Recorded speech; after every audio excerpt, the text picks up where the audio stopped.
ଆଜି ଜାଗର ମହାଶିବରାତ୍ରି ଦେଉଳଝରି ଶୈବପୀଠ ଉଷ୍ମପ୍ରସବଣ ଅନୁଗୁଳ ଜିଲ୍ଲା ଆଠମଲ୍ଲିକ ବ୍ଲକର ଦେଉଳଝରି ମନ୍ଦିର ପ୍ରଭୁ ବାବା ସିଦ୍ଧେଶ୍ୱର। এই ଜାଗର ପାଇଁ ଭକ୍ତମାନେ ସବୁ ଭୋଗ କିଣାକୁଣି ଚାଲିଛି। ବହୁତ ଗହଳି ଅଛି, ବହୁତ ଭଲ ଲାଗୁଛି ବି।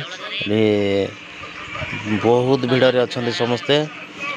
ଏଠି ଭୋଗ ବିକ୍ରି ହେଉଛି। ଏଠି ସବୁ ଭୋଗ ବିକ୍ରି କିଣା ବିକାଛି, ଯାହା ଖୋଜିବେ ପାଇବେ।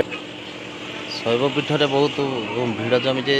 ଏଠି ବହୁତ ଗେଟ୍ ଫେଟ୍ ସବୁ ରହିଛି। ଏଇଟା ପାଣି ବ୍ୟବସ୍ଥା ଅଛି, ପୋଲିସ ପ୍ରୋଟେକ୍ସନରେ ଅଛି, ଦମକଳ ଆମ୍ବୁଲାନ୍ସ ସବୁ ଅଛି। ଭକ୍ତମାନେ କିଏ ଜଣେ ସିରିୟସ୍ ହେଇଗଲେ ବି ମଧ୍ୟ ଆରାମସେ ଯାଇପାରିବେ। ଓଳସିଆ ଦେଉଳଝରି ମନ୍ଦିର ଦେଖନ୍ତୁ ସବୁ ଅଛନ୍ତି।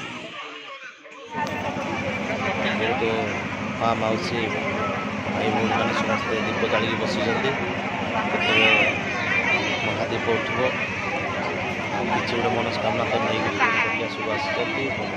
ଭାବରେ ଆମେ ବି ମଧ୍ୟ ଆସିଛୁ। ସବୁ ପୋଲିସ ପ୍ରୋଟେକ୍ସନରେ ଦର୍ଶନ କରୁଛନ୍ତି ଲାଇନ୍ ବାନ୍ଧି ବାନ୍ଧିକି।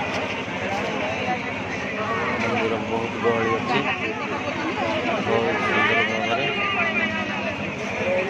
ଆଜି ଆସିଛୁ ଜାଗର ଶିବରାତ୍ରି ମହାଶିବରାତ୍ରି ଉପଲକ୍ଷେ। ମହାଦୀପ ଉଠିଲା, ମହାଦୀପ ଉଠିଲା ପରେ ବାଣ ଫୁଟିଲା। ଭକ୍ତମାନେ ଦର୍ଶନ ସାରି ନିଜ ନିଜ ବାଟରେ ଘରକୁ ଫେରିବେ।